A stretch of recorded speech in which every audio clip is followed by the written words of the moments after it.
हरे कृष्ण कृष्ण कृष्ण हरे हरे, हरे राम राम राम हरे हरे। इस प्रकार से हम लोग भागवत महापुराण के 10 मिनट सीरीज के 75th 75वें एपिसोड तक पहुंचे हैं। आगे बढ़ने से पहले हम लोग इस्कॉन के फाउंडर आचार्य AC भक्ति वेदांत स्वामी प्रभुपाद जी का बहुत बहुत आभार धन्यवाद प्रकट करते हैं।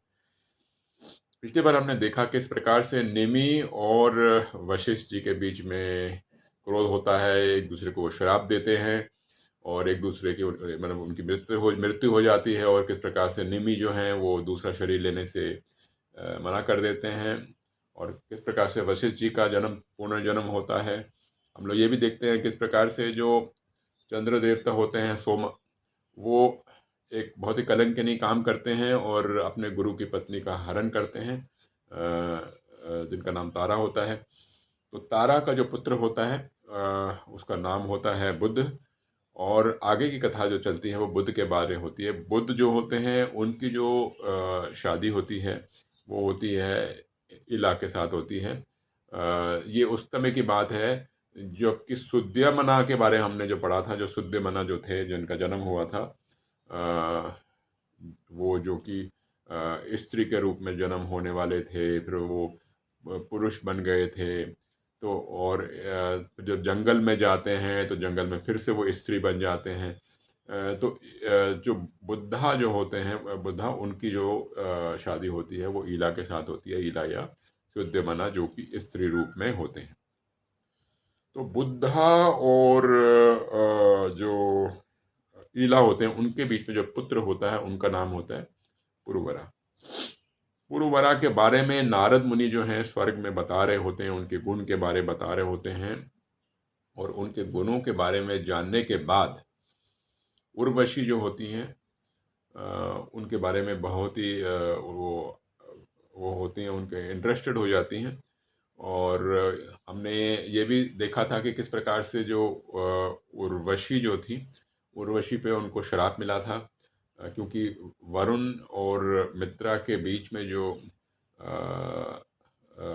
संभोग हुआ था जिसकी वजह से कि वशिष्ठ मुनि का फिर से जन्म हुआ था, तो इस पे जो उर्वशी को श्राप मिला होता है। तो उर्वशी जो होती हैं जो पृथ्वी पे आती हैं वो पुरवरा जो होते हैं, जो कि बुद्धा और इला के पुत्र होते हैं, वो उनके आशा मिलती हैं और वो पुरवरा को देख के एकदम क्या होती हैं, इंटरेस्टेड हो जाती हैं, अट्रैक्टेड हो जाती हैं।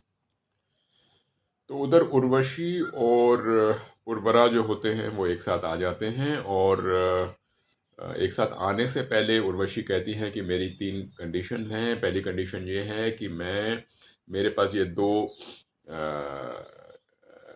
लैम्ब हैं, वो आप उसको कृपया करके रखें। दूसरी कंडीशन ये है कि मैं सिर्फ देसी घी की ही चीज़ें खाती हूँ। और तीसरी चीज़ वो ये कहती हैं कि मैं कभी भी आपको बिना वस्त्र के नहीं देखना चाहती।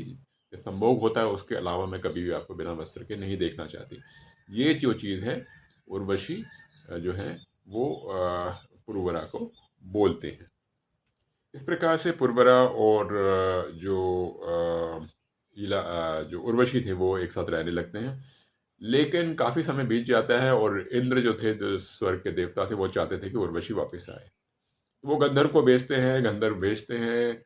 जो पहली कंडीशन होती है कि वो ये जो 2 लैम्स उर्वशी ने दे रखी थी पुरवरा को, वो उसको सेफ रखनी थी। गंधर्व क्या करते हैं, उसको चोरी कर लेते हैं।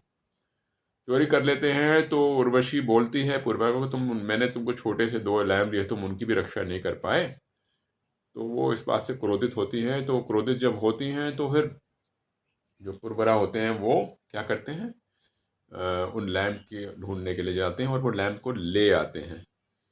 लेकिन जब वो गंधर्व देखते हैं कि ऐसा हो चुका है तो वो वहाँ पे जाते हैं जहाँ पे पुरवरा रह रहे होते हैं उर्वशी के साथ। और उस समय पुरवरा जो थे स्नान कर रहे थे या कुछ कर रहे थे, तो अंधेरे अंधेरे का समय था, वस्त्र नहीं पहने। तो गंधर्व क्या करते हैं, रोशनी कर देते हैं, एकदम रोशनी कर देते हैं। तो उर्वशी क्या करती है, उर्वशी देखती है पुरवरा को बिना वस्त्र के। और जब वो देखती है बिना वस्त्र के तो वो इस प्रकार से जो उनकी जो कंडीशन नंबर 2 थी वो उल्लंघन हो जाती, कंडीशन नंबर 3 उल्लंघन हो जाती है। तो इस प्रकार से देवता जो हैं कार्य करते हैं और ये हमें इस पे कथा मिलती है। तो हमें इस कथा से ये मालूम पड़ता है कि इस प्रकार से भोग की लालसा में, काम की लालसा में बड़े बड़े राजाओं का भी पतन हो जाता है। उधर उर्वशी छोड़ चले जाती है और एक बार पुरवरा जो थे वो काफ़ी दुखी थे और वो एकदम पागलों की तरह ढूंढ रहे थे और उर्वशी को वो चाहते थे, और एक बार ढूंढते ढूंढते वो उर्वशी को कुरुक्षेत्र में पाते हैं, और कुरुक्षेत्र में पाते हैं तो वो उर्वशी को कहते हैं कि उर्वशी आप कृपा करके मेरे साथ फिर से आ जाएं। उर्वशी उनको काफ़ी सारी ज्ञान की बातें बताती हैं और बताती हैं कि किस प्रकार से काम की इच्छा करने से कोई लाभ नहीं होने वाला है, और किस प्रकार से उर्वशी अपने बारे में अपशब्द बताती है, बोलती है कि आपको तो ईश्वर की तरफ आगे बढ़ना चाहिए और ना कि मेरे तरफ। लेकिन पुरवरा जो थे वो नहीं मानते इस बात को, और फिर आखिरकार पुरवशी जो होती है, उर्वशी जो होती है, उर्वशी कहती है कि ठीक है, मैं आपके साथ साल में एक बार एक दिन के लिए आया करूँगी। तो इस प्रकार से ये उर्वशी और पुरवरा के बीच की कथा आगे बढ़ती है। तो साल में एक बार मिलती थी, लेकिन पुरवरा जो था उनको इससे संतुष्टि एकदम नहीं मिलती थी। संतुष्टि ना मिलने की वजह से तो उनने उर्वशी से पूछा कि मैं क्या करूं। तो उर्वशी ने कहा कि आप जो हैं कर्मकांड का यज्ञ करें। उनने कर्मकांड का यज्ञ किया और गंधर्वों को उनने प्रसन्न किया। गंधर्वों को प्रसन्न करके उनको एक और अप्सरा मिली जिसका नाम था अग्निस्थली। अग्निस्थली अग्निस्थली उनको मिलती है और वो समझते हैं कि ये उर्वशी ही है, पर बाद में उनको मालूम पड़ता है कि ये अग्निस्थली नहीं है। और फिर वो फिर कर्म कांड का यज्ञ करते हैं, ईश्वर परमात्मा को प्रसन्न करने की कोशिश करते हैं ताकि उर्वशी उनको मिल सके, जो कि गंधर्व लोक में होती है। तो कथा यहाँ पे ख़त्म नहीं होती है। पूर्वश जो पुरवरा होते हैं वो पूरी तरह से कोशिश करते हैं, और इसके बारे में आगे जाके जो कथा है हमें आगे जाके मालूम पड़ेगा, जहाँ पे कि 11 कैंटों में, 11th कैंटो में भगवान जो हैं ईश्वर परमात्मा नारायण हरि कृष्ण जो हैं वो ऐला गीता में उद्धव को इस कथा के बारे में आगे विस्तार में बताते हैं। जो पुरवरा होते हैं और उर्वशी जो होती है उनकी कथा आगे बढ़ती है, और कथा में ये होता है कि उनके 6 संतान होती हैं, और जो 6 संतान होती हैं उनमें से जो एक श्रेष्ठ होते हैं उनका नाम था राजा गदी। जो राजा गदी जो होते हैं वो क्षत्रिय होते हैं, और उनका जो पुत्र होता है उसका नाम होता है विश्वामित्र।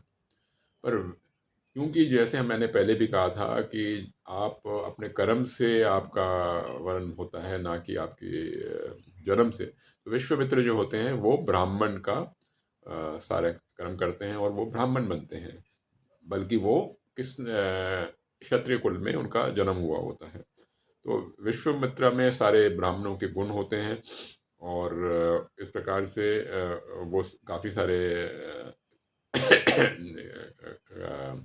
करते हैं, यज्ञ करते हैं और काफ़ी सारे शास्त्रों का करते हैं, अपना गुरुकुल खोलते हैं और काफ़ी तप करते हैं ईश्वर की तरफ, और काफ़ी ज्ञान बांटते हैं।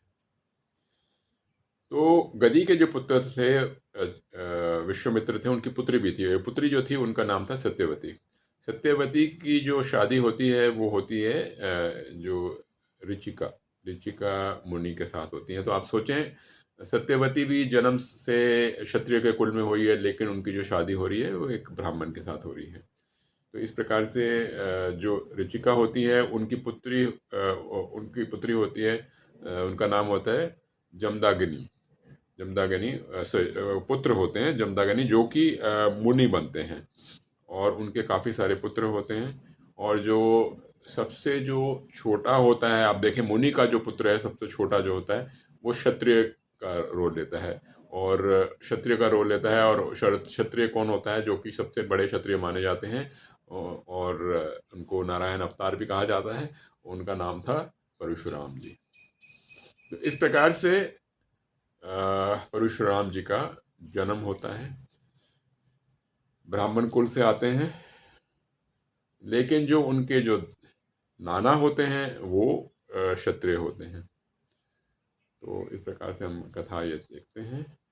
हरे कृष्ण कृष्ण कृष्ण हरे हरे, हरे राम राम राम हरे हरे।